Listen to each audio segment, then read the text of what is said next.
What's up, people? Short ride lang tayo, boys and girls, mga ka-fursons dyan.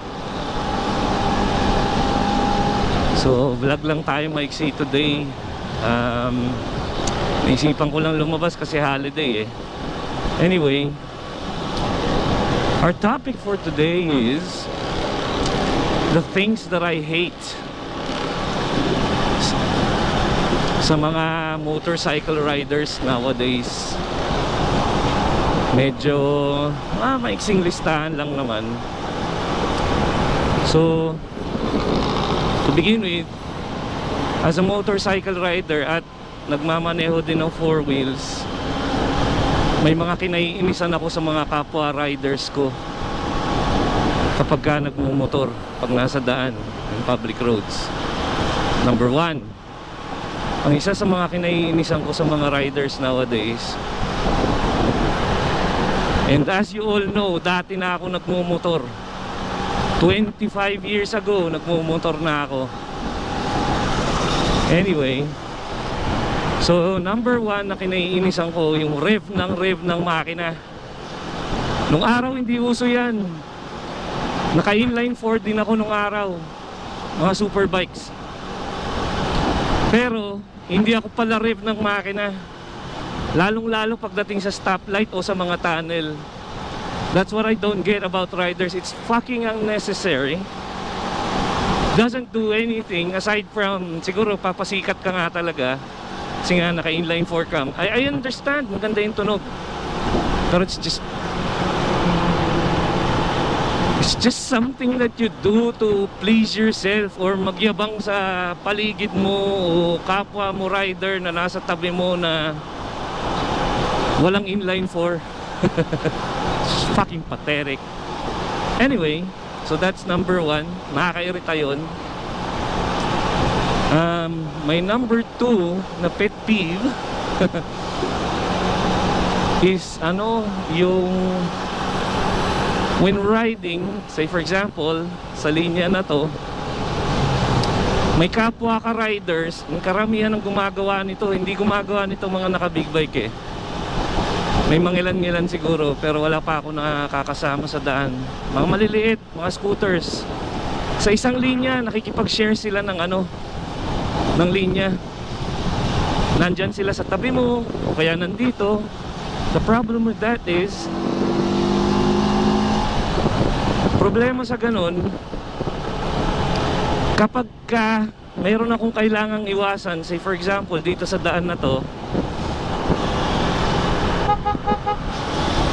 pag mayroon akong kailangang iwasan at nandyan ka sa gilid ko, paano ko maiiwasan yun kung nasa gilid kita? Maaksidente ako sa'yo. So please lang sa mga nanonood nito, kapag ka nasa daan kayo, huwag niyong tatabihan ng isang rider kung hindi ka rin lang naman mag-overtake. Huwag mong sasabayan sa isang linya.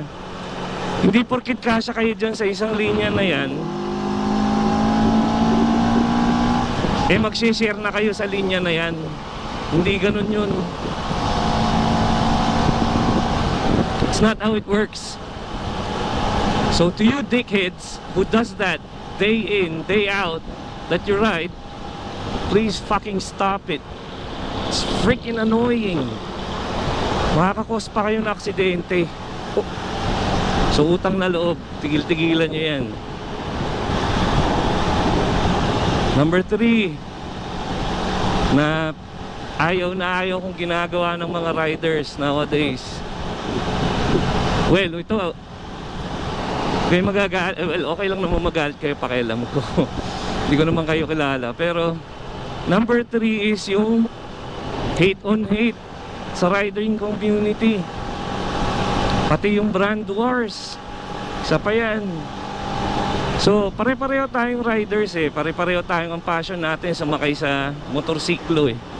2 wheels, yan ang passion natin. So regardless kung naka-scooter ka, underbone, naka-big bike ka, hindi ko maintindihan bakit sila nag-aaway-away. Bakit hindi pwedeng magkakasundo lang kayo lahat? Ba't nagyayabangan kayo? So naka-Yamaha ako, naka-Suzuki ako, Aprilia ako, CF Moto, alam mo yun, o NMAX ka lang, Raider ka lang, ako naka big bike ako, wala nang ganoon. Pwede naman kayo magkasundo eh, di ba? Hindi pwede magkakaaway. Mas masaya nga yun eh, mas marami. Although syempre maliliit, hindi pwede sumama sa expressway, pero huwag na yung mag-away-away. Facebook groups, nag-aaway kayo, nagyayabangan kayo. So that's number 3. Tuloy natin number 4. Tuloy natin number 4. Ang isa pa sa kinaiinisan ko sa mga riders, yung lahat na accessories kinarga sa motor, di naman kailangan. Nauso na lang yan nung naglabasan tong mga squammy na na mga motovloggers. Alam natin kung sino yung mga yan. Ito yung mga namayagpag during lockdown, na ngayon hindi na masyadong motovlog ang pinopost kasi mayroon na silang mga motorcycle shop. Ayan, yun ang rason kung ba't nila pinauso yun. Nagpasikat sila sa motovlogging kasi gusto nilang magtayo ng shop. Nagmumotor pa rin naman sila, pero nakakabenta na sila ng maraming kung ano-anong accessories na hindi naman kailangan. Let's say for example, yung muffler, okay lang yan. Pero natatawa ako yung nagbebenta ng muffler na nire-rebrand, galing naman Thailand. Pare-pareho lang yan, may mga imitation lang din ng mga Krapovich, SC Project and whatnot. Tapos nire-rebrand niya.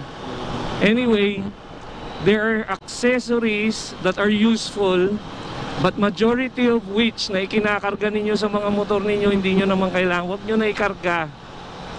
Kasi kulang na lang, lagyan nyo ng pom-poms dito sa may gilid ng manibela nyo. Tapos sidecar na rin, bukod dun sa napakaraming ilaw na ikinarga nyo.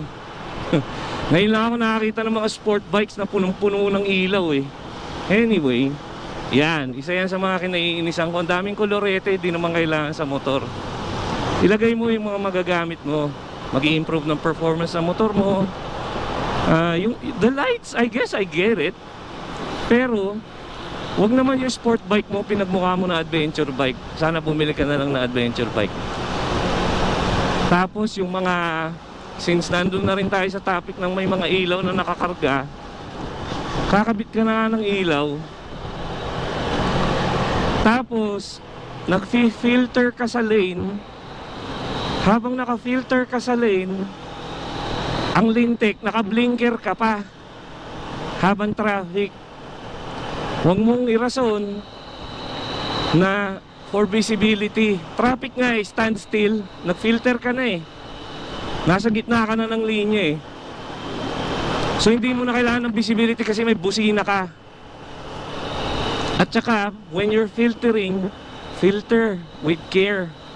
Yan, para hindi mo na kailangan isindi ang mga ilaw mong nakakabuisit sa ibang riders o ibang motorista.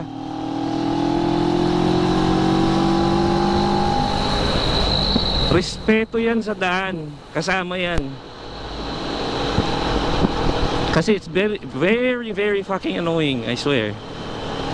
As a four-wheel driver and as a motorcycle rider, yan, masasabi ko yan. Kasi pareho eh, nagmamaneho ako ng kotse, nagmumotor din ako. So those are the things na sobrang extremely annoying nowadays sa mga riders ngayon.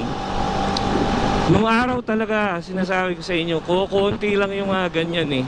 Na-hype kasi eh. Na-hype yung pagmumotor. So andyan na yung galing ng scooter, biglang nagbe-big bike. Kamote na nga sa scooter, dinala sa pagbe-big bike yung pagiging kamote. Huwag kayong maging kamote sa daan. Unahin nyo muna yung respeto sa bawat isa sa daan bago kayo magyabangan. Yung mga kare-karera na yan sa daan, lang kwenta yan, wala namang premyo yan eh. Puro yabang lang yan eh. Kay Raider ka o scooter ka, sinibak mo yung big bike. Pag di ka pinatulan, sasabihin mo sinibak mo. Pag pinatulan ka at naunahan ka, sasabihin mo naman ang yabang nung naka big bike. Tigilan nyo na yan. Napakalaking kalokohan yan. Kung gusto ninyong magkarera, mag-racetrack kayo. Hindi yung sa pampublikong daan kayo naglalaro. Kasi kalokohan yan. Anyway, those are just a few things na ayaw ko. So, salamat sa pagsama sa akin ngayon sa aking maiksing ride, Labor Day ride. Isipan ko lang lumabas. Shoutout nga pala kay Iron Maiden, kay Rio, my friend, na nag-sponsor nito, nagregalo sa akin ng birthday ko nung Insta360 X2. Thank you sa'yo. Maraming salamat. At ito, first test natin to ngayon. I'm sure maganda naman ang kuha niyan. Anyway, sa Big Daddy Rides, ang aking group, Scoot Media, ang aming official media para sa Big Daddy Rides. Shoutout sa inyo. Ride soon, guys. Eto na ako sa aking exit. Thanks for watching, people. Ride safe, ride smart. Peace out!